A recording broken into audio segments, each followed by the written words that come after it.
Parasitic replication, the white room and the first breath. Claire wasn't sleeping, but she wasn't fully awake either. In the space between heartbeats, that territory of 72 pulses per minute, the system couldn't map. Something moved. Not dream, presence, multiple, neighboring. Open your eyes, whispered a voice that wasn't hers but came from her throat. Claire obeyed. The room remained empty. The photograph remained on the nightstand, but now there was something else, a visual echo, like afterimage, showing where she looked. When she focused on the door, she saw another door superimposed, more rusted.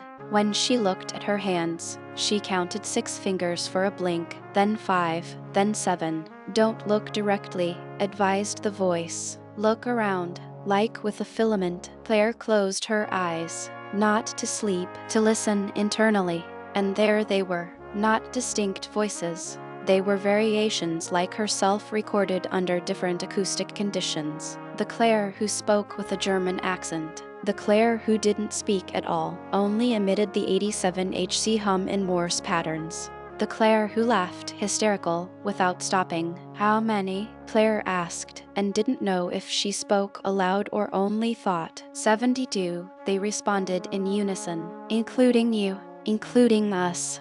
The drugged water was catching up to her. Claire felt her eyelids grow heavy, but they weren't her eyelids, they belonged to another, or to several, or to all, sharing fatigue like a single body distributed through time. Don't sleep, urged the nearest voice. If you sleep, the system reorders us, erases us, makes us forget we are multiple. Who are you? Claire tried to sit up, but her body responded with unfamiliar coordination. Her left hand moved before her right. Her feet crossed at angles she didn't remember learning. I'm the one who failed, said the voice. The one who let Sterling see her. The one who didn't choose to remember in time. But you did choose, Claire 72. You chose at the exact moment. That's why we can speak. Claire forced her attention inward, as she had done with a filament, and she saw it wasn't a space. It was a multitude, 72 silhouettes superimposed, each slightly out of phase, like photographs of motion captured on a single plate. Some looked at her with envy, others with relief,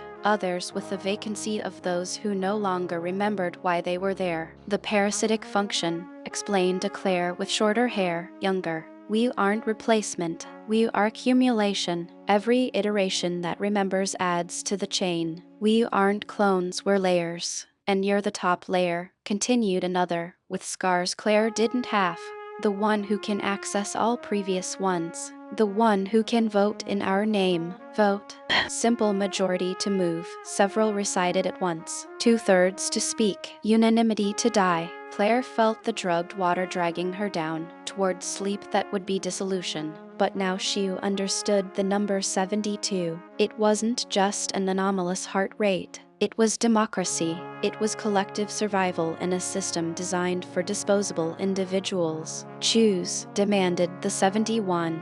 Now, before Voss returns, before the cycle resets and some of us, some you asterisk, forget we exist asterisk. Claire chose. She didn't choose to remember. She'd already done that. She chose to let the others speak through her. When Voss opened the door the next morning, he found Claire sitting in bed, perfectly still. Her eyes were open, but they weren't looking at him. They looked at 72 different points in space, each occupied by a version of herself only she could see. How do you feel? Asked Voss, and his kind voice didn't hide the microphone in his lapel, the real-time transmission, the alarm he was preparing. Claire smiled. It was a complex, asymmetrical smile, one side higher than the other, as if two different faces competed for the same space. I feel plural, she said, and the pronoun was exact, intentional, infectious. Voss stepped back. Not much, but enough for Claire 72 to notice. He feels it, whispered the 71 in the space between her heartbeats. He knows something changed, that the parasite has learned to replicate not just bodies, but the very structure of memory. I want to see the facility, said Claire, and her voice had harmonics, frequencies that shouldn't be produced by a single larynx. The original one, where it all began. That's not possible, Voss responded automatically. He's lying, informed Claire 14, the nurse. He can arrange it. He wants to see you there. He wants to see what you are. Tomorrow, then, said Claire, and it wasn't a question. When Voss left, he didn't leave water. He didn't leave photographs. He left only the tense silence of someone who has recognized a new disease. Claire lay back, closed her eyes, and in the internal darkness, the 72 reorganized themselves, voting with pulses of neural light on the next step.